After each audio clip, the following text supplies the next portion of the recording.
आता तुम्हाला प्रश्न पडला असेल की लग्नाच्या व्हिडिओमध्ये एवढा काय खास असणार, सगळी जोडपी लग्न करतात, मग या लग्नाची एवढी चर्चा का, असंही तुम्हाला वाटत असेल. पण हे लग्न काही साधं सुद्धा नव्हे. नेहमीप्रमाणे लग्नाच्या हॉलमध्ये किंवा मंदिरात झालेले लग्न नाही, तर हा विवाह चक्क चालत्या ट्रेनमध्ये झाला आहे.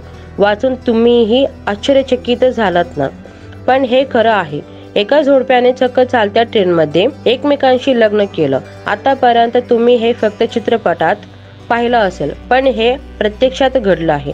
या लग्नाचा व्हिडिओ सोशल मीडियावर वेगाने व्हायरल झाला असून एक जोडपं चालत्या ट्रेनमध्ये लग्न करताना त्या व्हिडिओत दिसत आहे. तरुणाने सर्वांच्या समोर तरुणीच्या डोक्यावर कुंकू लावलं आणि गळ्यात मंगळसूत्रही घातलं. त्यानंतर दोघींनीही एकमेकांना वरमाला घातल्या. हे सगळं होताना ट्रेनमध्ये चिक्कार गर्दी होती. ट्रेनमधला हा अनोखा विवाह सोहळा पाहून लोक काही चकित तर काही जण खूप खुशही झालेत.